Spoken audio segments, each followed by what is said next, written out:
He threw his pregnant wife out of a helicopter because she accidentally farted.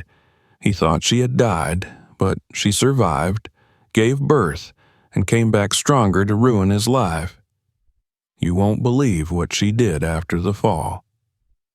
Subscribe and write where you're watching this video from. Naomi had always believed that happiness was something you built slowly, like the small garden she tended behind her mother's rented house, coaxing flowers from tired soil between shifts at the bakery. Her mother, Ruth, worked long hours hemming dresses for the neighborhood women, her fingers worn and her back bent, but she never let the lines on her face darken the warmth in her eyes. Her father, Lionel, spent days fixing the engines of old cars in the alley behind their building, bringing home what little he could to keep food on the table. Their world was small, filled with the clatter of pots and the warm smell of fresh bread, the laughter of children playing in the street, the whispered prayers of a mother who wanted a better life for her only daughter. Naomi had grown up in the rhythm of the neighborhood, rising before dawn to help knead dough, then selling loaves at the market with her mother, laughing with the other girls as they dreamed of a future that felt impossibly distant. She didn't have grand ambitions. She only wanted to one day have her own warm kitchen, to hear the laughter of her children while she kneaded dough for them to rest her head on the chest of a man who loved her deeply, truly. When Ryan appeared in their lives, it was like a comet had fallen into their small world. He arrived in the neighborhood in a black car, so polished it reflected the cracked sidewalks and peeling paint of the storefronts, followed by two other cars carrying his assistants and boxes of documents. His hair was light, like the wheat Naomi had seen in pictures of faraway places, his eyes a sharp blue that made people look away, and his voice calm and decisive, making shopkeepers nod and smile nervously. Ryan had come with promises of jobs, of new greenhouses and investments, of better futures for those willing to work. Naomi first saw him when she was carrying a basket of bread to the market. He was standing by his car, arguing gently with a city official, his hand moving confidently as he explained his plans for the area. When his eyes met hers, she felt something tighten in her chest, a mix of fear and a strange, unfamiliar hope. She looked away quickly, but when she turned back, he was still looking. The first time he spoke to her was when he approached her stall at the market, buying a loaf of bread she had just placed on the table. His smile was soft, and his eyes seemed to search her face, asking questions without words. "Your bread smells wonderful," he said, handing her money without asking the price. Naomi thanked him, her cheeks warm, her hands trembling as she gave him change she suspected he didn't care to take. He smiled and walked away, but the scent of his cologne lingered, following her the rest of the day. Over the next weeks, Ryan returned often. Each time he would buy bread and ask about her day, about her family, about what she wanted from life. Naomi's mother noticed the way Naomi's eyes lit up after he left, and while she tried to caution her daughter to stay careful, Ruth could not hide the small, hopeful smile on her lips. It was rare for anyone to look at Naomi the way Ryan did, with an intensity that made her feel like she mattered, like she was beautiful. Their first dinner together was at a restaurant Naomi had never dared enter, with white tablecloths and quiet music, waiters in crisp shirts and glasses of water that never emptied. Ryan asked about her dreams while she fumbled with the silverware, trying not to embarrass herself, trying not to let her hands shake. He listened to her stories about the bakery, about her love for gardening, about her wish to one day have a family that laughed around the dinner table. He told her she deserved more than she had, and for the first time in her life, Naomi allowed herself to believe it might be true. When he proposed, it was under the fading colors of the sunset by the lake on the edge of town. Naomi's tears fell freely as she nodded, the simple ring trembling in his hands as he slipped it onto her finger.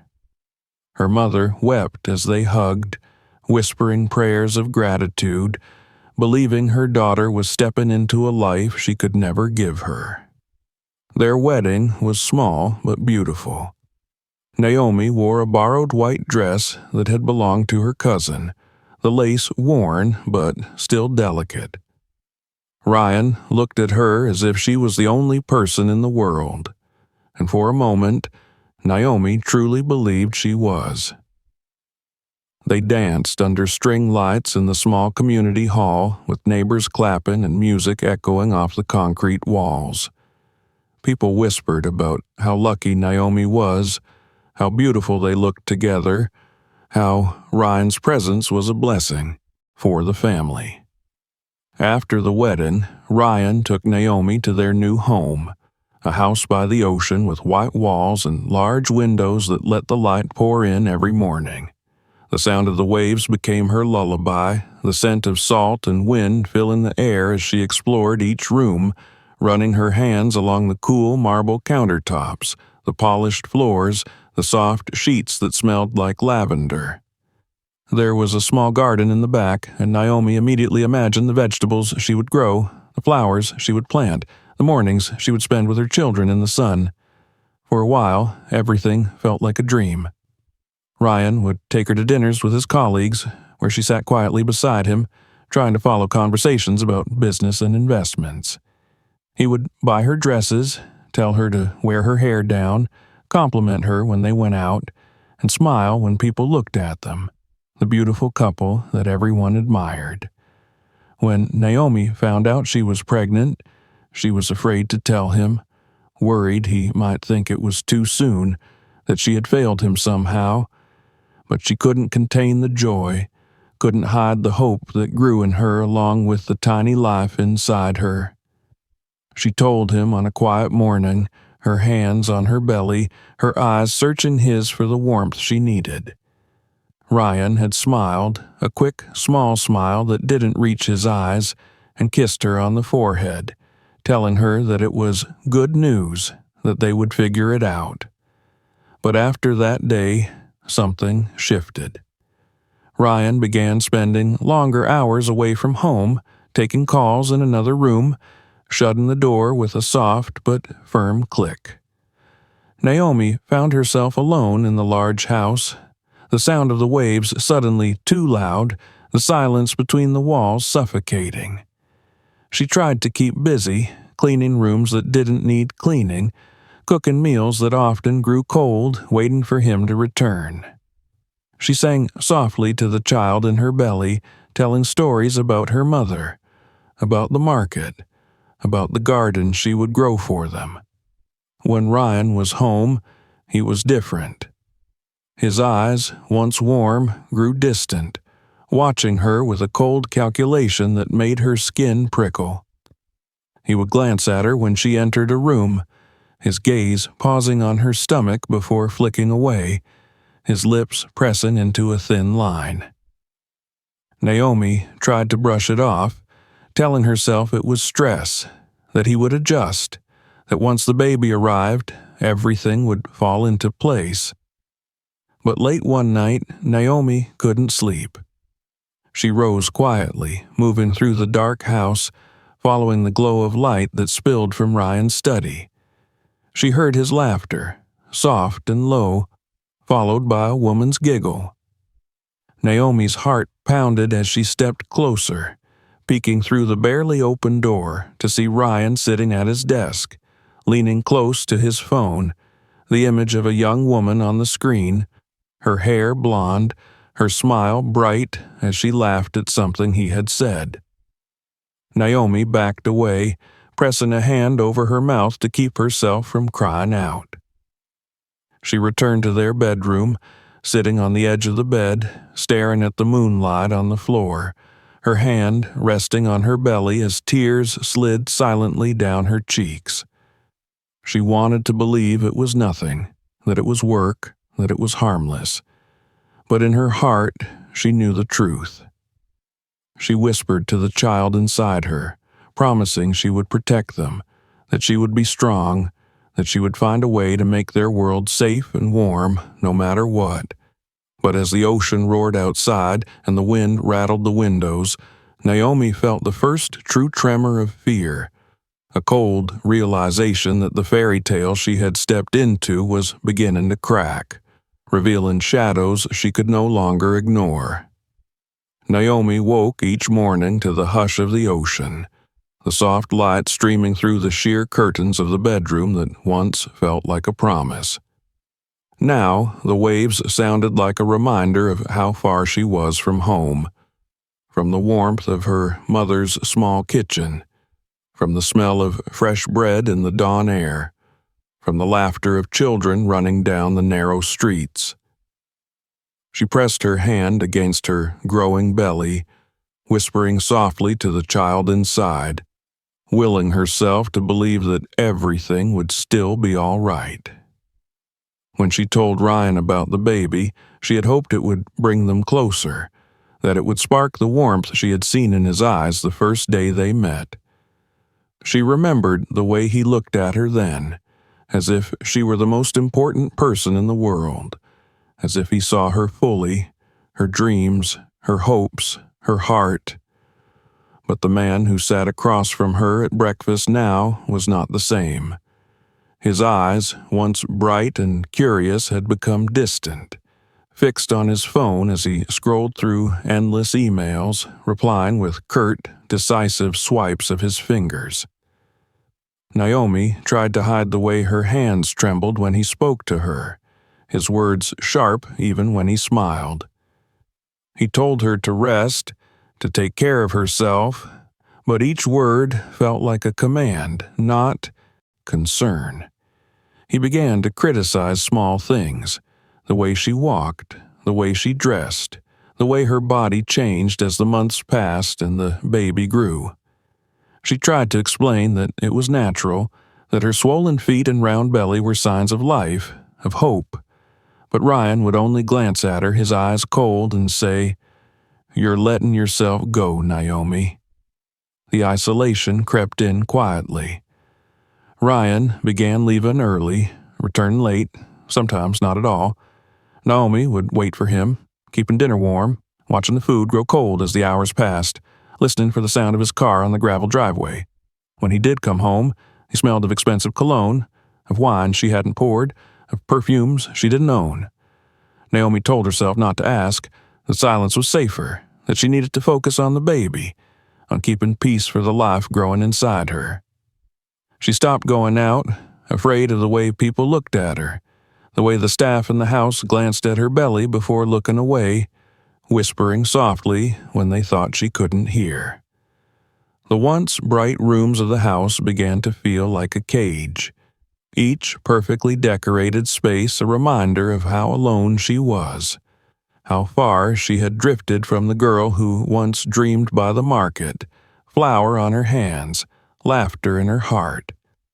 One afternoon, Naomi found a strand of blonde hair on Ryan's jacket as she folded it carefully, pressing her face into the fabric to catch a trace of him, of the man she had loved. The scent that filled her nose was not hers, and the hair in her fingers was not her own. She sat on the edge of the bed, the jacket in her lap, the hair between her fingers, her tears falling silently onto the floor. She wanted to scream, to throw the jacket, to demand answers, but instead she carefully placed it in the closet, smoothing the fabric, swallowing the bitterness that rose in her throat. Ryan's infidelities became more obvious. He began bringing women into their home under the guise of business meetings, their laughter echoing down the halls as Naomi sat in the nursery, folding tiny clothes, singing softly to the baby, trying to drown out the sounds of betrayal with lullabies. She would press her hand against her belly, feeling the soft kicks, reminding herself that she was not alone, that she had to survive for the child, for the promise she had made when she first felt the flutter of life within her. The few times Naomi tried to confront Ryan, he brushed her off with a cold laugh, telling her she was imagining things, that she was emotional, that she should focus on being a mother and stop causing problems. He would walk away, leaving her standing in the doorway, clutching her belly, feeling the sting of his words long after the echo of his footsteps faded. Ryan's words grew crueler as Naomi's belly grew larger. He would look at her with disgust, telling her she looked like a cow, that she was embarrassing him, that he didn't want to be seen with her in public. Naomi tried to hide her tears, tried to smile when he was around, tried to dress in clothes that made her feel beautiful, but nothing was enough. Each time she caught her reflection in the mirror, she saw the tiredness in her eyes, the fear, the desperation. Her world shrank to the nursery, the soft colors of the walls, the tiny crib waiting for the baby, the gentle music box that played when she turned the key, filling the room with a soft melody that made her cry when she was alone. She spent her days sewing small blankets, knitting tiny hats, whispering stories to the baby, telling them about the life she wanted for them, the life she was determined to give them. Late one night, Naomi couldn't sleep. The baby was restless, kicking gently, as if sensing her mother's unease. She rose quietly, moving through the dark halls of the house, the moonlight casting shadows that danced across the marble floors. She heard voices coming from Ryan's office, the low murmur of conversation, followed by a woman's laughter, soft and intimate. Naomi pressed herself against the wall, her heart pounding, her breath caught in her throat. She closed her eyes, trying to will herself to walk away, to return to bed, to pretend she hadn't heard. But the laughter came again, and with it the sound of Ryan's voice, warm and easy in a way it hadn't been with her in months. She opened her eyes, stepping closer, peeking through the crack of the door to see Ryan leaning close to a woman, her blonde hair falling over her shoulders, her hand resting on his arm as she laughed. Naomi felt something break inside her, a crack that ran deep, shaking the fragile hope she had been holding on to. She turned away, pressing her hand against her belly, whispering softly to the baby, promising them that they would be safe, that she would find a way to protect them no matter what. The days that followed felt like a blur. Naomi moved through them like a ghost, her eyes hollow, her smiles forced, her laughter gone. She ate less, unable to keep food down, her body growing weaker as the baby grew stronger inside her. She began to dread Ryan's presence, the way he would look at her with cold eyes, the way he would flinch when she entered the room, as if her presence was an inconvenience. Yet, for the sake of the child, Naomi endured. She sang to the baby at night, rocking herself gently, telling them stories of her mother, of the market, of the garden she once tended with hope in her heart. She promised them that they would know love, that they would be safe, that their mother would never abandon them. One evening, as the sun set over the ocean, painting the sky in colors too beautiful for the sorrow in her heart, Naomi stood by the window, her hand resting on her belly. She saw Ryan outside, standing by his car, his hand resting on the shoulder of the blonde woman from the office, their heads close, their laughter carried on the wind. Naomi felt the tears slide down her cheeks, her body trembling as she turned away, pressing her back against the wall, sliding down to the floor as she clutched her belly. She whispered to the baby, her voice shaking, "I will protect you. I will find a way."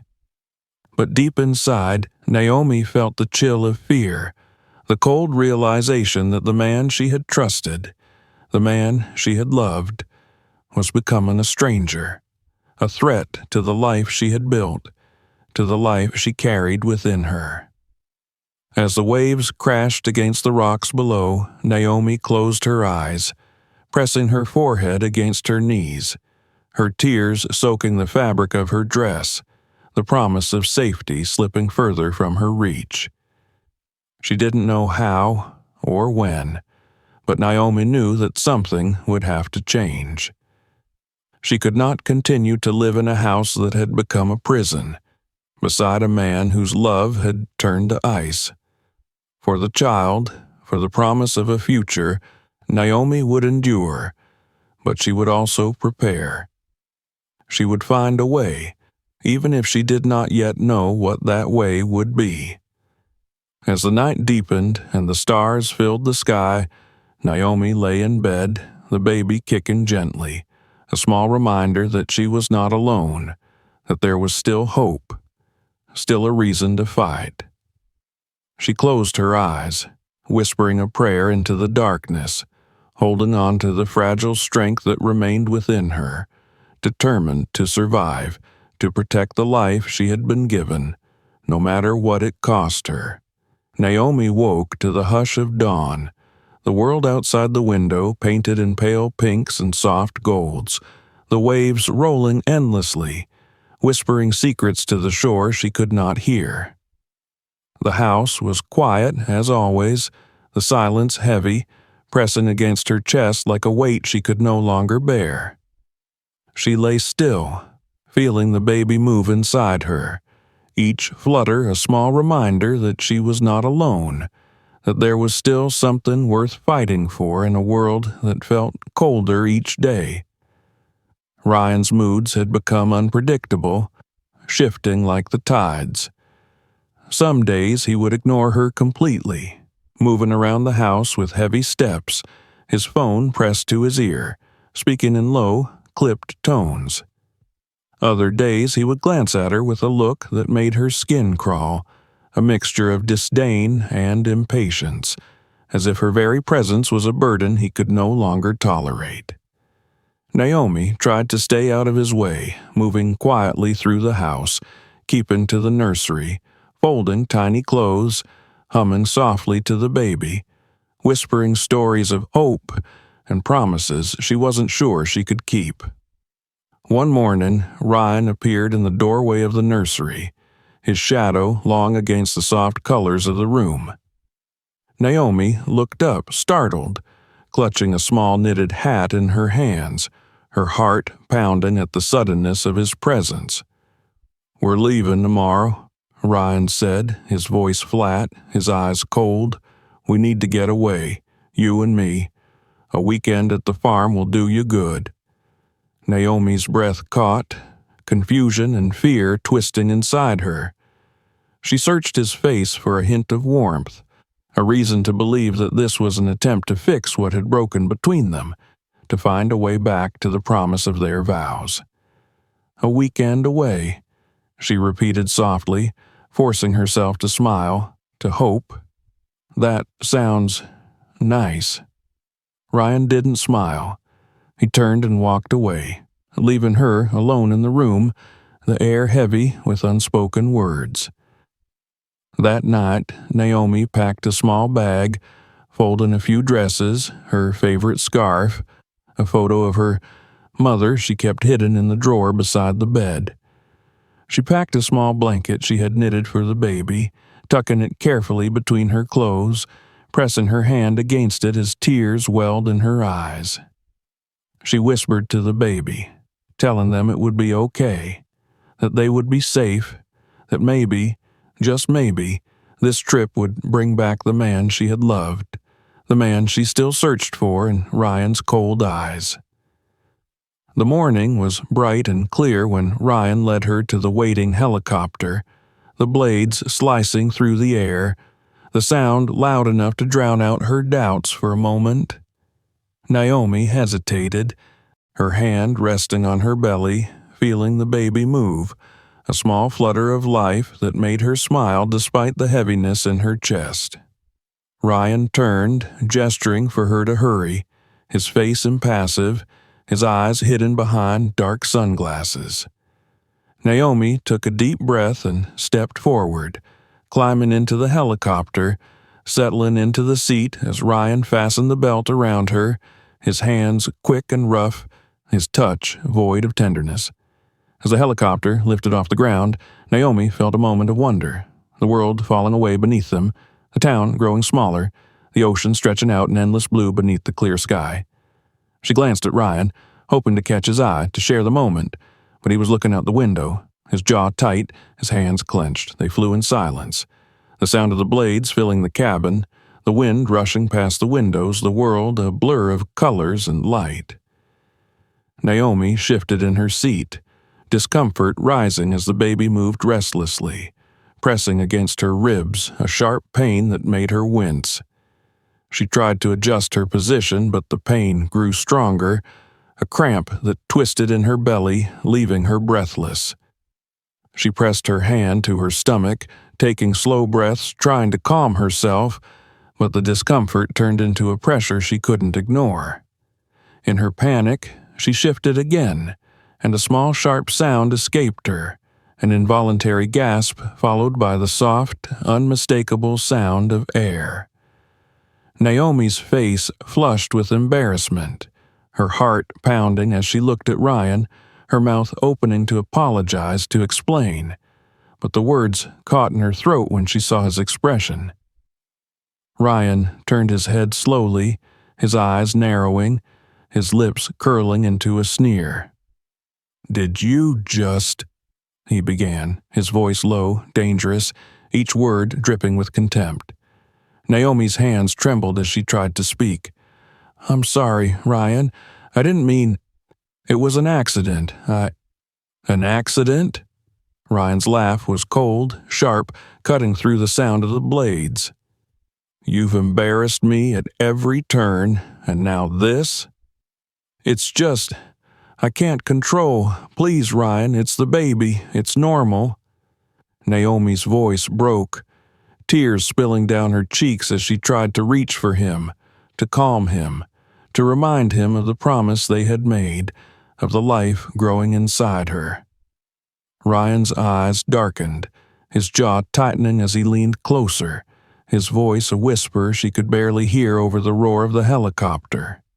"You've humiliated me for the last time." Naomi's breath caught, fear flooding her body as she realized the cold finality in his words. "Ryan, please, don't," she began, her hands gripping the seat, her body shaking as the wind rushed through the cabin. Ryan unbuckled his seatbelt, standing in the narrow space of the helicopter, reaching for the latch on the door. Naomi's eyes widened in horror as the door swung open, the wind tearing into the cabin, the noise deafening, the air cold and sharp against her skin. "Ryan, please, think about the baby. Think about our family. Please," Naomi screamed, her hands reaching for him, her body straining against the seatbelt, her tears blinding her as the wind whipped her hair around her face. Ryan's eyes met hers, and for a moment, Naomi saw nothing but emptiness, a void where the man she had loved once lived. "He'll be better off without you," Ryan said, his voice calm, almost gentle, as he reached for her, his hands closing around her arms. Naomi screamed, fighting, clawing at his hands, her body twisting as she tried to free herself, her mind racing with images of her mother, of the market, of the garden she once tended, of the baby she promised to protect. "Please, Ryan, please, I beg you, don't do this. Please," she cried, her voice lost in the wind, her body shaking violently as he pulled her from the seat, dragging her toward the open door. "This is your choice, Naomi," Ryan said, his face expressionless, his grip tightening as he pushed her closer to the edge, the world spinning below them, the ocean a vast, endless expanse of blue. Naomi's last thought was of the baby, of the promise she made, of the life she still wanted to give, as Ryan's hands shoved her forward, the wind catching her, pulling her into the sky, the scream tearing from her throat as she fell. The air was cold, sharp, burning her lungs as she fell, the world a blur of blue and white, the sound of the helicopter fading as she plummeted toward the ocean, her arms wrapped around her belly, her body twisting, the fear consuming her as the water rushed up to meet her. There was a moment of silence, a breath of stillness before the impact, the water closing around her, cold and dark, pulling her under, the world fading into blackness as she sank into the depths.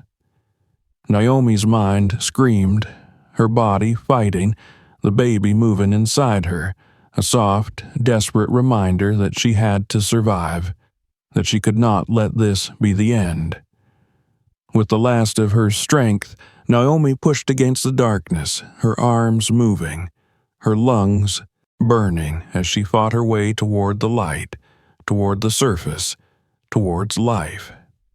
When she broke through the surface, gasping for air, the sunlight blinding her, the waves crashing around her, Naomi coughed and sobbed, the salt of the ocean mixing with her tears as she struggled to stay afloat.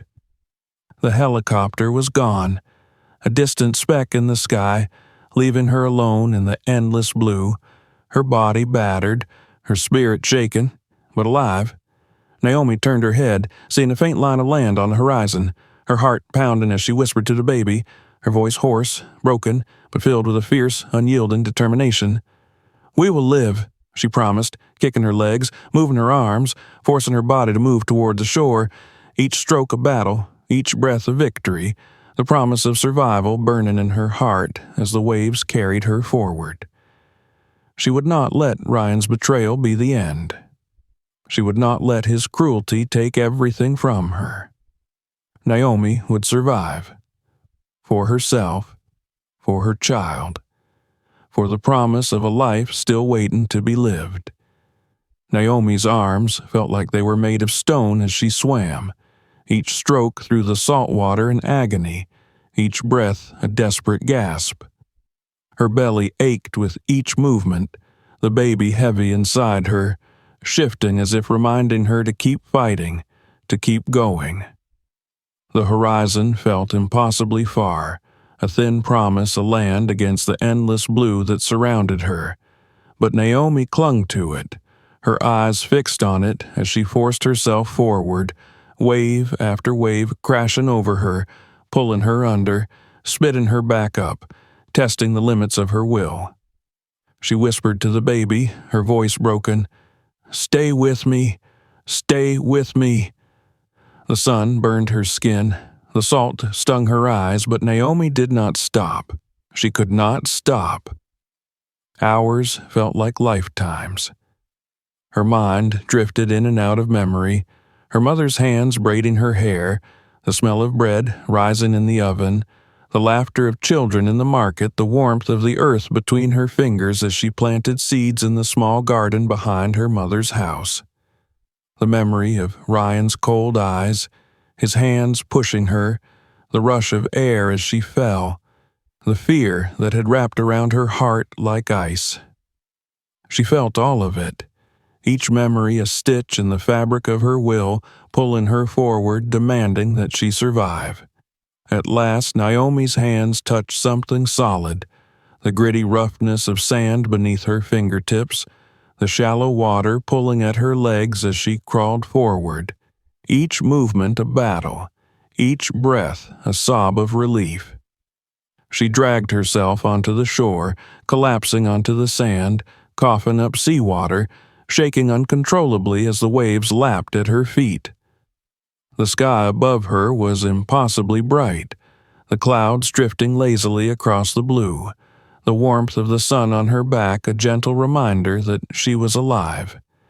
She lay there for what felt like hours, unable to move, letting the warmth seep into her bones, letting the realization settle in her mind. She had survived. She was alive. The baby was alive. Naomi pressed her hand against her belly, feeling the soft movement within, a flutter that made tears spill from her eyes as she whispered, We made it! We made it!" Voices reached her ears, distant at first, then closer, speaking in a language she did not understand. Shadows fell across her face, warm hands lifting her gently, soft voices murmuring as they wrapped her in cloth, lifting her from the sand. Naomi blinked through blurred vision, seeing the concerned faces of women and men, the gentle eyes of an older woman who brushed the wet hair from Naomi's face with motherly tenderness, whispering words Naomi could not understand but felt deep within her heart. They carried her through the trees, the air warm and humid, the scent of earth and leaves filling her lungs as they moved deeper into the island. The sounds of birds, the rustle of leaves, the soft hum of insects surrounded her as they laid her down in a small hut, the walls made of woven palm leaves, the air cool and shaded. Naomi drifted in and out of consciousness as the women tended to her, cleaning the salt and sand from her skin, offering her small sips of water that tasted like life itself. Days passed in a blur of fever and dreams. Naomi saw her mother's face, heard her laughter, felt her hands on her forehead, comforting her. She heard the ocean, the endless rhythm of waves, the whisper of the wind through the trees. She felt the baby move inside her, each kick a promise, a demand to keep fighting, to stay alive. When the fever broke, Naomi woke to the soft light of dawn filtering through the walls of the hut. The older woman, who Naomi came to know as Anna through the gentle repetition of her name, sat beside her, holding her hand, smiling warmly. Naomi tried to speak, her voice a hoarse whisper. "Thank you," but Anna only squeezed her hand, pressing a finger to Naomi's lips, shaking her head gently, her eyes filled with a kindness Naomi had almost forgotten existed. Naomi stayed in the village, slowly regaining her strength, her body healing from the bruises and cuts, her spirit finding moments of peace in the simplicity of the life around her. The villagers welcomed her, feeding her warm soups made from root vegetables and fish caught from the nearby waters, teaching her their words with laughter and patience. The children would sit beside her, touching her belly, giggling as they felt the baby move, their smiles reminding Naomi of home, of the life she still wanted to build. She began to help where she could, sweeping the floors, washing clothes in the river, learning how to prepare meals with the other women, sitting with them as they weaved baskets and mended fishing nets. Her hands, once soft from the sheltered life Ryan had provided, became rough again, strong, capable. She found a quiet satisfaction in the work, in the sweat that dripped from her brow, in the ache of her muscles at the end of the day. It was a life of honesty, of simplicity, of survival, and Naomi embraced it with gratitude. The baby grew within her, strong and determined, each movement a reminder of why Naomi continued to rise each day, why she forced herself to keep moving, to keep building, to keep living. She would sit by the fire at night, her hands on her belly, telling stories in soft whispers, stories of a mother who loved her child so much that she survived the impossible, stories of hope and strength, of gardens and warm kitchens, of laughter and love. When the time came, the women of the village gathered around her, their hands holding hers, their voices singing softly as Naomi labored through the pain, each wave of agony a promise of life, of a future waiting to be claimed. She screamed, her body arching, tears streaming down her face as she pushed, as the world narrowed to the sound of her heartbeat, the rhythm of her breath, the burning pain that became her entire existence. And then there was a cry, sharp and clear, cutting through the night like a song of triumph.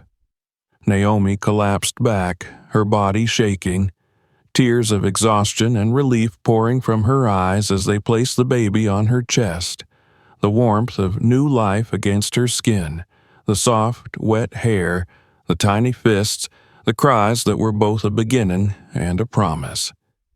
Naomi looked down at her child, her daughter, with skin as rich and dark as the earth, eyes wide and searching, mouth open in a cry that made Naomi laugh through her tears. She pressed her lips to the baby's forehead, whispering, "Hope, your name is Hope." The women sang softly, their voices weaving through the air, a lullaby of love and strength, a blessing for the new life that had entered their world.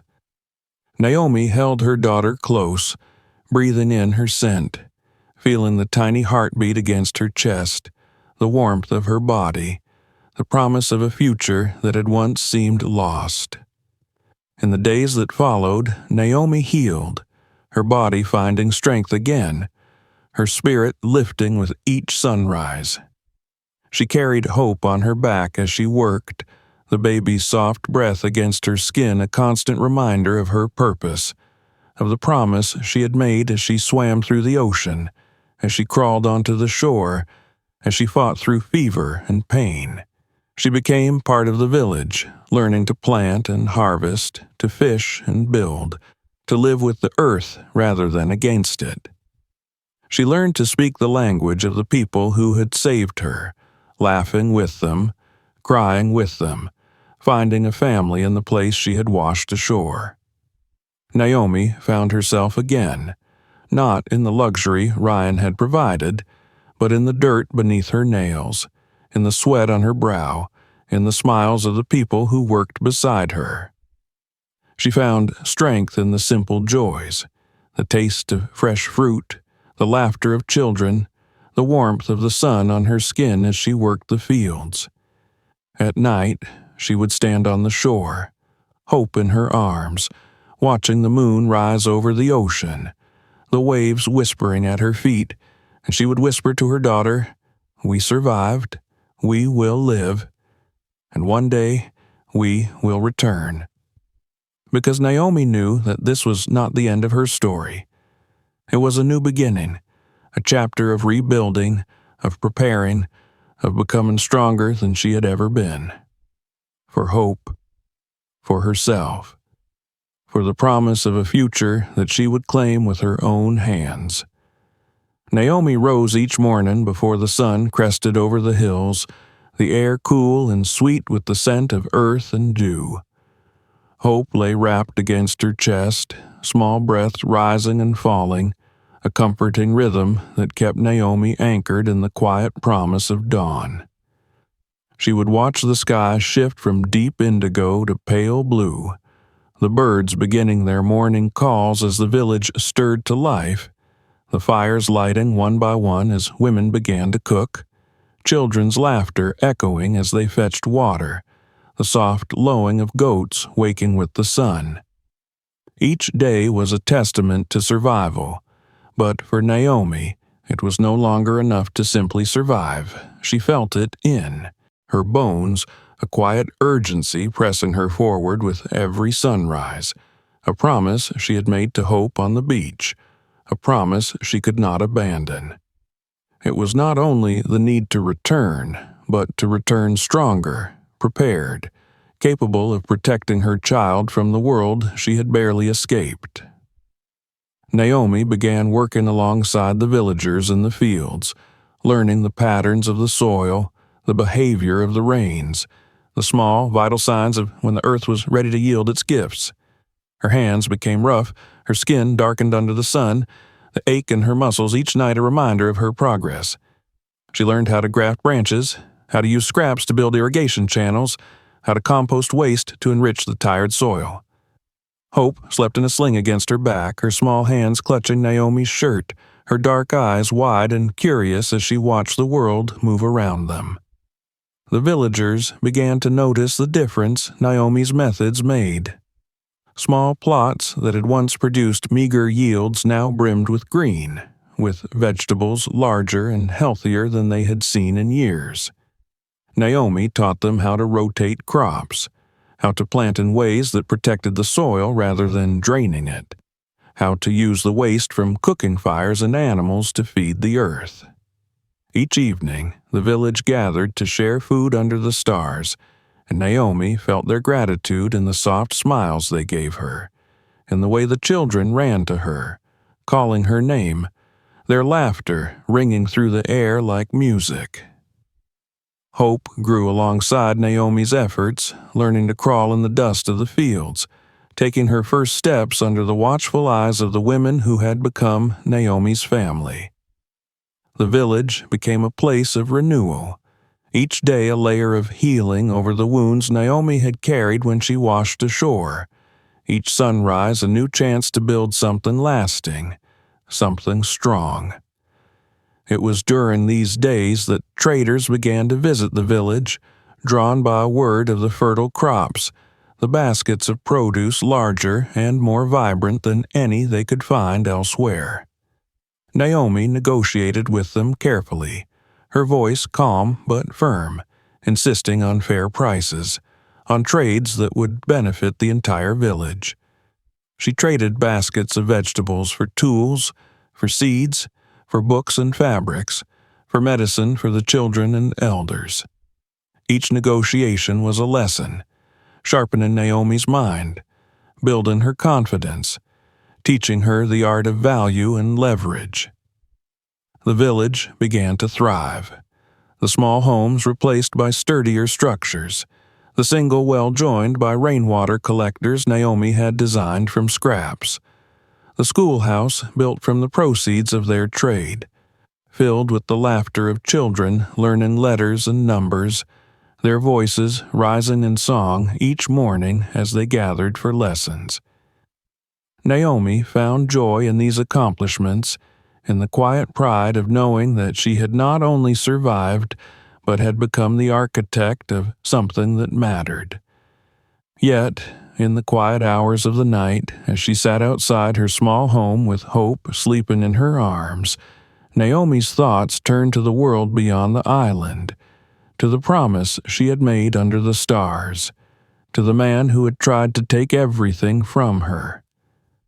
Ryan's face would come to her in flashes, his cold eyes, the sneer on his lips, the final shove that sent her falling through the sky.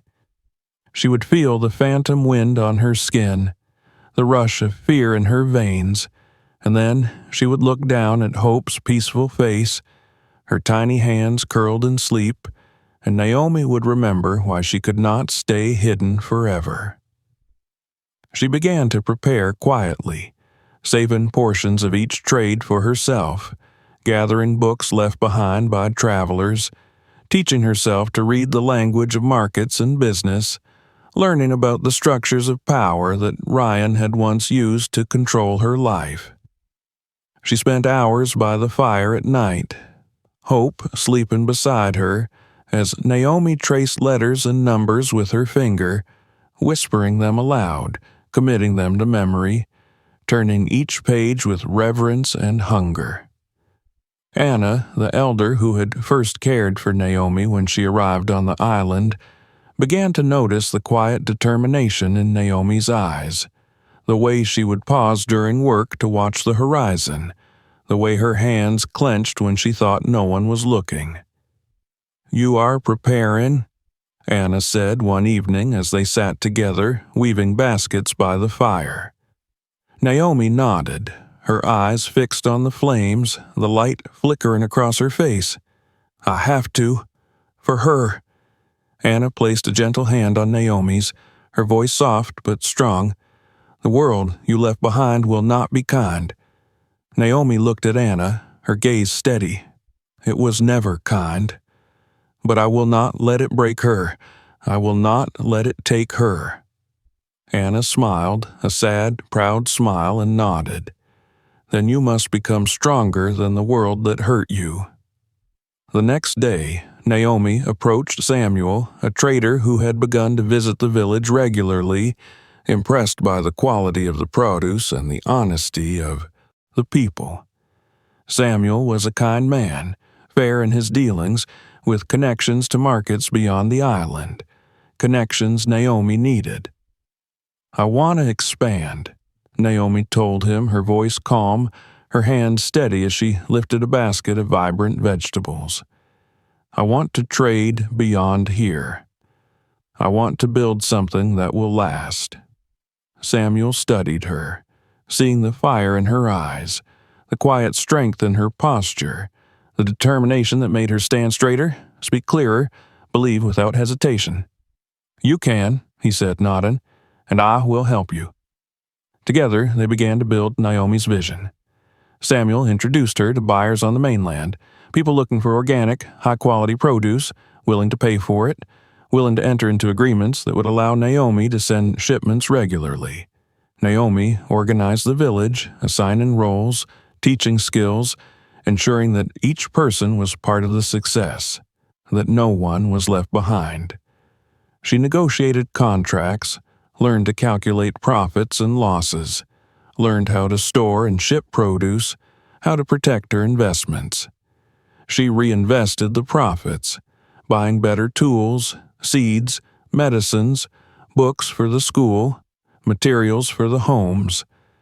The village became a hub of activity, visitors arriving to learn from Naomi's methods, to see the fields that thrived under her care, to witness the transformation she had created.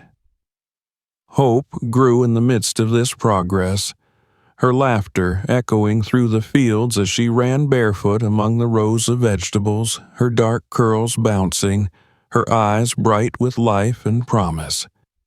Naomi would watch her, feeling the tightness in her chest, the love that made her stronger than the fear, stronger than the memories that sometimes tried to haunt her. One evening, as the sun set in a blaze of orange and pink over the ocean, Naomi stood on the hill overlooking the fields she had built, the village she had helped transform, Hope's small hand clutching hers. Anna joined them, her eyes filled with quiet pride as she looked out over the land that now fed not only the village, but many beyond it. "You have done well," Anna said softly. Naomi nodded, her eyes on the horizon where the ocean met the sky, the place where the world beyond waited. "It's not enough," she said, her voice steady. "He still has her future. He still has the power to hurt us." Anna looked at her, her gaze deep and knowing. "Then it is time."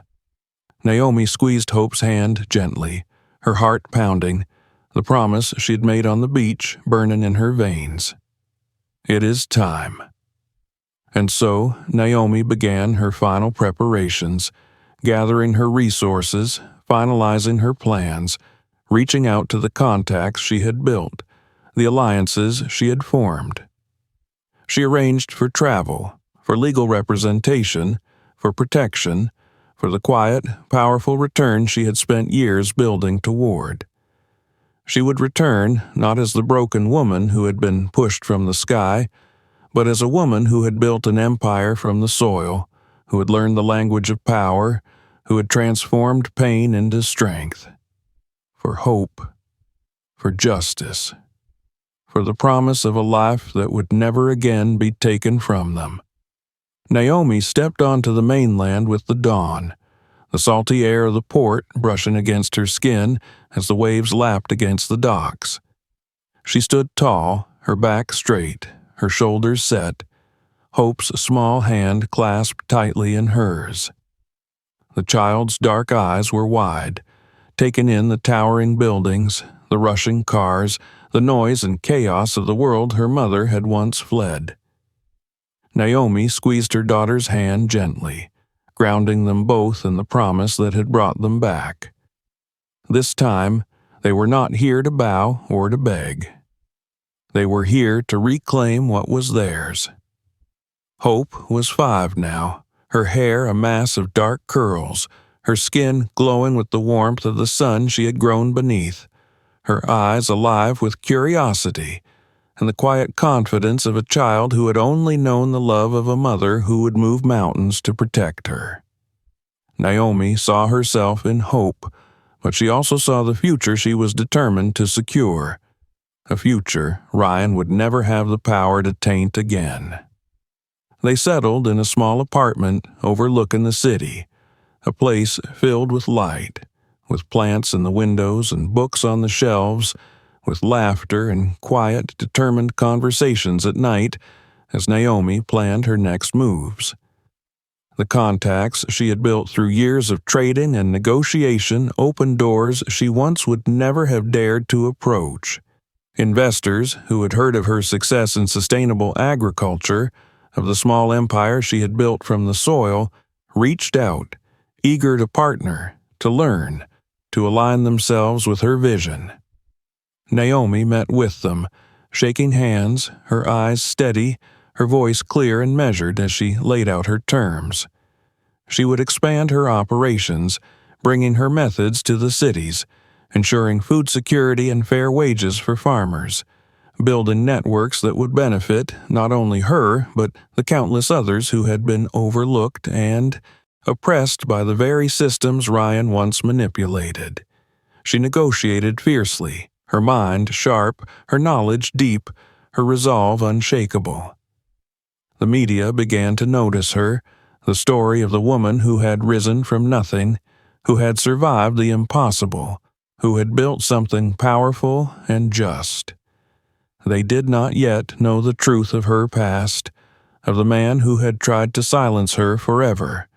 But Naomi knew the time would come for that truth to be told.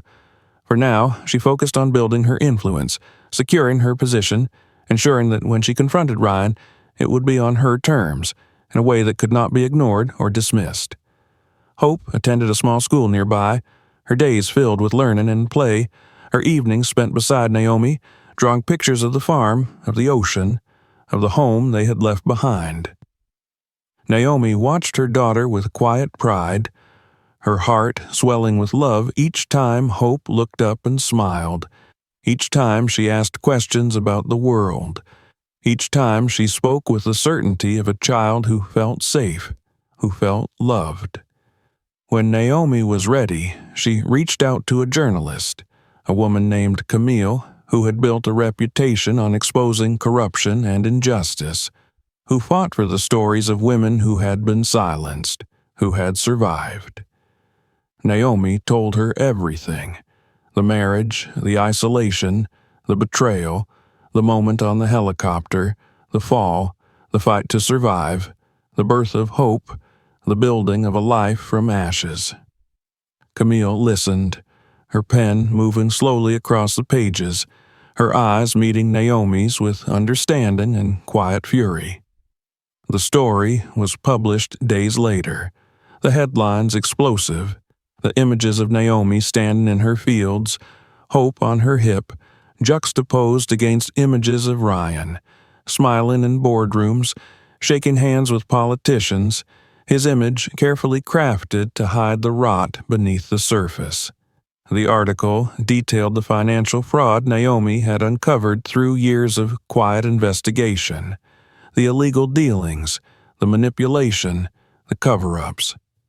It told the story of the woman he had tried to murder, the child he had tried to erase, the empire he had built on cruelty and lies. The public response was immediate. Investors began to withdraw, partners distancing themselves, the whispers of scandal growing into a roar that could not be ignored. Legal action followed swiftly. The evidence Naomi had gathered meticulously presented to the authorities, the charges stacking against Ryan with each passing day. His carefully curated image shattered, the truth of his actions laid bare for the world to see. Ryan tried to reach out, sending messages through lawyers, demanding silence, offering settlements, threatening countersuits. Naomi ignored them, her focus unshaken, her resolve only strengthening as the pieces fell into place. She moved forward with quiet dignity, ensuring that each step she took was deliberate, that each action was aligned with the promise she had made to Hope, to herself, to the woman she had been, and to the woman she had become. When the trial began, Naomi sat in the courtroom, Hope at her side, her small hand clutching Naomi's, her eyes wide but fearless. Ryan entered, his once confident stride faltering as he saw them, as he met Naomi's eyes, and saw not the frightened, silenced woman he had once controlled, but the powerful, unyielding force she had become. The evidence was overwhelming. Witnesses testified, documents were presented, financial records were dissected, the truth made undeniable. Naomi spoke calmly when called to the stand, her voice steady as she recounted the days of isolation, the fear, the betrayal, the moment in the helicopter, the fall, the survival, the rebuilding. The courtroom was silent as she spoke, the weight of her words sinking into the hearts of those who listened, the truth undeniable. When the verdict was read, finding Ryan guilty on multiple charges, Naomi felt a quiet release. A breath she had been holding for years finally exhaled. Ryan was led away, his eyes empty, his power stripped, the world he had built on cruelty crumbling around him. Naomi stood, Hope's hand in hers, the child looking up at her with eyes filled with trust and pride. They walked out of the courtroom into the bright light of day, the sky wide and clear above them, the future open, waiting. In the weeks that followed, Naomi continued her work, expanding her operations, ensuring that the people who had stood by her, who had believed in her vision, were lifted alongside her. She established a foundation in Hope's name, dedicated to supporting women and children who had survived violence, providing education, resources, and opportunities to rebuild, to reclaim their power.